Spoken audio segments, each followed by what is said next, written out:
السلام عليك يا رسول الله السلام علیکم ورحمۃ اللہ وبرکاتہ۔ ناظرین، آپ نے ماں باپ کے، والدین کے حقوق، مسلمان کا مسلمان پہ کیا حقوق ہے، انسان کا انسان پہ کیا حقوق ہے، اور جانوروں کے حقوق کے بارے میں بھی جان لیا۔ ایسا میں امید کرتا ہوں کہ آپ نے وہ ویڈیو دیکھا ہوگا۔ اب آئیے اسلام کی روشنی میں اسلام ہمیں کیا حکم دیتا ہے راستوں کے حقوق کے بارے میں۔ جو یہ راستے ہیں اس کے بارے میں بھی حقوق ہیں اسلام میں۔ دیکھیے، بخاری شریف کی یہ حدیث ہے، یہ یاد رکھیے گا۔ بخاری شریف کی حدیث میں ہے کہ حضور صلی اللہ علیہ وسلم، محمد عربی صلی اللہ علیہ وسلم اپنے صحابہ کرام سے فرمایا کہ تم لوگ راستے پر بیٹھنے سے بچو۔ یعنی نبی کریم صلی اللہ علیہ وسلم نے اپنے صحابیوں سے، اپنے ساتھیوں سے فرمایا کہ آپ راستے پر بیٹھنے سے بچو۔ تو صحابہ کرام نے عرض کیا، انہوں نے کہا صحابہ نے کہ یا رسول اللہ صلی اللہ علیہ وسلم، راستوں میں بیٹھنے سے تو ہم لوگوں کے لیے کوئی چارہ ہی نہیں ہے اس کے علاوہ کہ ہم راستے میں نہ بیٹھیں۔ کیوں؟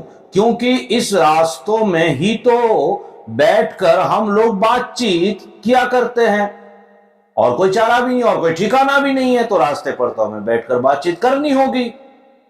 تو رسول اللہ صلی اللہ علیہ وسلم نے فرمایا کہ اگر تم لوگ راستوں پر بیٹھے تو راستوں کا حق بھی ادا کرو۔ راستوں کا حق۔ صحابہ اکرام نے فرمایا کہ راستوں میں اگر ہم نہیں بیٹھیں گے تو ہم ملیں گے کہاں، بات چیت کہاں کریں گے؟ تو نبی کریم صلی اللہ علیہ وسلم نے فرمایا کہ اگر راستوں پر بیٹھ کر بات کرنا ہے تو راستوں کے بھی حقوق اور حق ادا کر لو۔ اور وہ حق کیا ہے؟ لوگوں نے کہا یا رسول اللہ صلی اللہ علیہ وسلم، راستے کے حقوق کیا ہیں؟ تو آپ صلی اللہ علیہ وسلم نے فرمایا کہ راستوں کے حقوق 5 ہیں۔ راستوں کے بھی حقوق ہے اسلام میں۔ راستوں کے حقوق 5 ہیں، اور وہ 5 حقوق کیا ہیں؟ سماعت فرمائیے۔ پہلا حقوق ان لوگوں کے لیے ہے جو راستوں پر کھڑے رہتے ہیں، بات کرتے ہیں ناکوں پر، راستوں پر، ان کے لیے پہلا حقوق، نگاہ نیچی رکھو۔ اپنی جو نگاہ ہے، نظر ہے، وہ نیچی رکھو۔ مطلب یہ ہے کہ راستہ چونکہ عام گزرگاہ ہوتا ہے، عام لوگوں کے لیے ہوتا ہے، اس لیے راستے پر بیٹھنے والوں کو لازم ہے کہ نگاہیں نیچی رکھیں، تاکہ غیر محرم عورتوں اور مسلمانوں کے عیب، یعنی عیب کا مطلب مثلا کوڈی والے ہوتے ہیں یا لنگڑے لوڑے ہوتے ہیں، ان کو بار بار گھور گھور کر نہ دیکھے، جس سے ان لوگوں کی دل آزاری ہو۔ اگر راستے پر بیٹھنا ہے تو نگاہ نیچی رکھو۔ عورتیں گزرتی ہیں، کئی ایسے عیب والے لوگ گزرتے ہیں، ہم دیکھتے ہیں ان کو تو ان کو دل میں ایک برا لگتا ہے، ان کی دل شکنی ہوتی ہے، ان کو برا لگتا ہے کہ بھئی میرے میں یہ عیب ہے، اسی لیے یہ لوگ مجھے دیکھ رہے ہیں۔ تو ایسا نہ کرو، اسی لیے نگاہ نیچی رکھ کر کے بیٹھو۔ آج کل وہ ہوتا نہیں ہے، خاص کر کے ممبئی جیسے شہروں میں، کہ ہر جگہ اگر راستے میں ہم کھڑے ہیں، رکشہ آئی، ہم تاکی مار کے دیکھتے ہیں رکشہ میں سے کون اترے گا، جو بھی اترا اس کو گھور گھور کے دیکھیں گے، اس کو گھر تک چھوڑ آئیں گے، اتنا دیکھیں گے۔ تو یہ غلط ہے۔ راستے کا مطلب یہ نہیں ہے کہ صرف ہائی ویز ہو یا شہر کے بڑے راستے ہو، گلی کوچے کہیں بھی، آپ کمپاؤنڈ کے باہر اگر آپ کی گلی ہے اور وہاں سے آنے جانے والوں کا راستہ ہے تو آپ نگاہ نیچی رکھ کر بیٹھیں، اور اگر نہ ہو تو کوئی گزرا تو نگاہ نیچی کر دے یا اس کی طرف نہ دیکھیں۔ یہ بتا رہے ہیں راستے کا حقوق نمبر 1 تھا۔ اب دوسرا نمبر دیکھیے، کسی مسافر یا راہگیر کو تکلیف نہ پہنچے۔ راستے سے آج کے دور میں تو گاڑیاں وغیرہ جو جاتے ہیں، مسافری کہیں گے ان کو، کہیں نہ کہیں ان کو جانا ہے، یا چلتے ہوئے لوگ جاتے ہیں، انہیں تکلیف نہ پہنچے۔ دیکھیے آج کا معاشرہ ہمارا، ہم کہیں بھی بائک کھڑی کر دیتے ہیں، ہم خود بھی کہیں کھڑے ہو جاتے ہیں، ہم دیکھتے نہیں ہیں پیچھے سے لوگ آ رہے ہیں، آگے سے لوگ آ رہے ہیں، ان کو تکلیف ہو رہی ہے۔ ہمارے نوجوان پیڑھی میں تو یہ عام ہو چکا ہے، اب دیکھ بھی رہے ہیں کہ یہ راستہ ہے، ہم بیچ میں کھڑے ہیں اور لوگوں کو تکلیف ہو رہی ہے، یا بائک وائک کہیں لگا دی، گاڑی کہیں بھی لگا دیتے ہیں ہم، لوگوں کو تکلیف ہوتی ہے۔ تو نبی کریم صلی اللہ علیہ وسلم نے یہاں ان لوگوں کے بارے میں بتایا کہ اگر راستے پر کھڑے رہنا ہے، نگاہ نیچی رکھو، کسی کو تکلیف نہ دو، کسی عیب والے کو نہ دیکھو گھر گھر کے، یہ راستے کے حقوق ہیں۔ مطلب یہ ہے کہ راستے میں اس طرح نہ بیٹھیں کہ راستہ تنگ ہو جائے، یہی میں نے کہا۔ یوں ہی راستہ چلنے والوں کا مذاق نہ اڑائیں، نہ ان کی تحقیر اور عیب جوئی کریں، نہ دوسری قسم کی تکلیفیں پہنچائیں۔ ایسے نہ بیٹھے کہ لوگوں کو تکلیف ہو جائے، اب کہاں سے نکلوں گا میں۔ عام طور پہ دیکھیں آپ، کئی بلڈنگ ایسے ہیں جن کے انٹرنس بہت شارٹ ہوتے ہیں یا سیڑھیاں شارٹ ہوتی ہیں، ہم وہاں کھڑے رہ جاتے ہیں، بیٹھ جاتے ہیں، یہ سوچے سمجھے بغیر کہ کوئی آئے گا اسے تکلیف ہوگی، اور وہ بیچارہ آنے والا بچتے بچاتے کٹ مار کر ہمارے پاس سے گزرتا۔ نبی کے نام لیواؤ، نبی کا کلمہ پڑھنے والوں، اور وہ میرے ہندو، عیسائی، نان مسلم بھائیوں جو اسلام کو پسند کرتے ہیں، نبی کے فرمان کو اور نبی کو پسند کرتے ہیں، یہ سب چیزیں آپ پر بھی لاگو۔ اس طرح نہ بیٹھے کہ لوگوں کو تکلیف ہو، لوگوں کا مذاق نہ اڑاؤ۔ کوئی جگہ ہم نے دیکھا ہے، کئی جگہ پر دیکھا ہے، عجیب سے کپڑے پہن کے کوئی لڑکی جا رہی ہے، لڑکا جا رہا ہے یا جو بھی، ارے دیکھو دیکھو اس کے بال کیسے ہیں، ارے دیکھو دیکھو اس کے کپڑے کیسے ہیں۔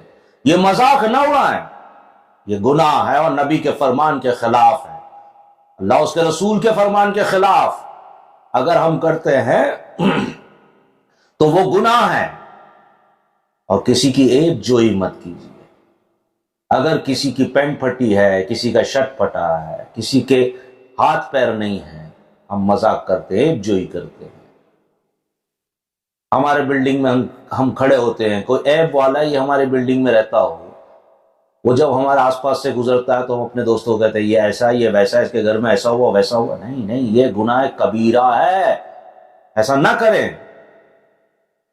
تیسری بات، ہر گزرنے والے کے سلام کا جواب دیتے رہیں۔ اگر وہ آپ کو سلام کرتا ہے السلام علیکم، تو آپ کو جواب دینا ہے وعلیکم السلام۔ میں نے پہلے بھی ویڈیو میں کہا سلام کرنا سنت، تو اس کا جواب دینا واجب ہے، آپ کو سلام کا جواب دیتے رہیں۔ چوتھا، راستہ چلنے والوں کو اچھی باتیں بتاتے رہیں۔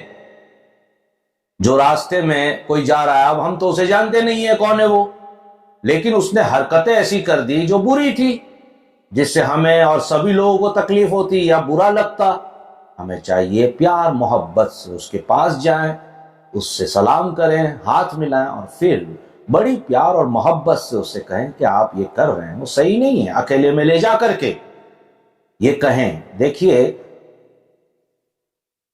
کسی نہ کسی کو تو پہل کرنی ہوگی، تو ہم ہی کیوں نہیں، ہم اس ثواب کے حقدار اور حصے دار کیوں نہیں بن سکتے؟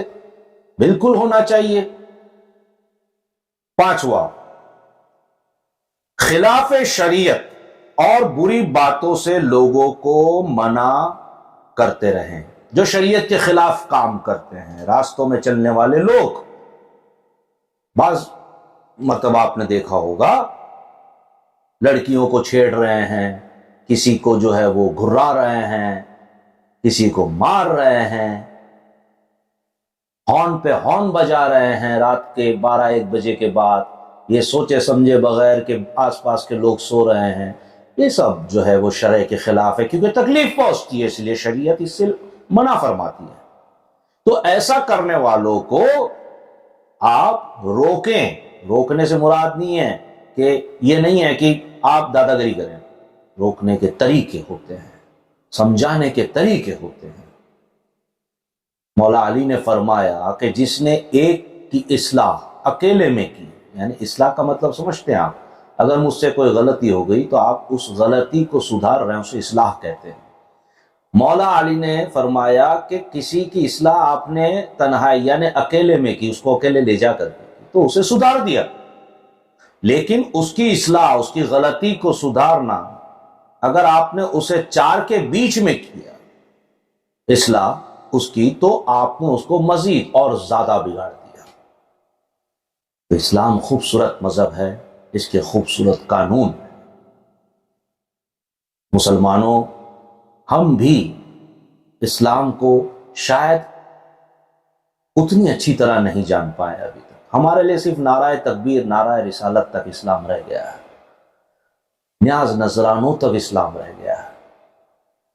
اور وہ ہونا چاہیے، میں نہ نہیں کہہ رہا ہوں، لیکن یہ بنیادی چیزیں جو حقوق کی ہیں، یہی وہ وجہ ہیں کہ جس پر عمل نہیں کرنے سے ہمارے رشتوں میں درار آتی ہیں، گھروں میں درار آتی ہیں، دوستوں میں درار آتی ہیں، ماحول بگڑتا ہے. ناظرین، ویڈیو اچھا لگا ہو تو سبسکرائب ضرور کریں، بیل آئیکن دبائیں، شیئر بھی کریں، کامنٹس بھی دے دیا کریں. السلام علیکم ورحمۃ اللہ وبرکاتہ.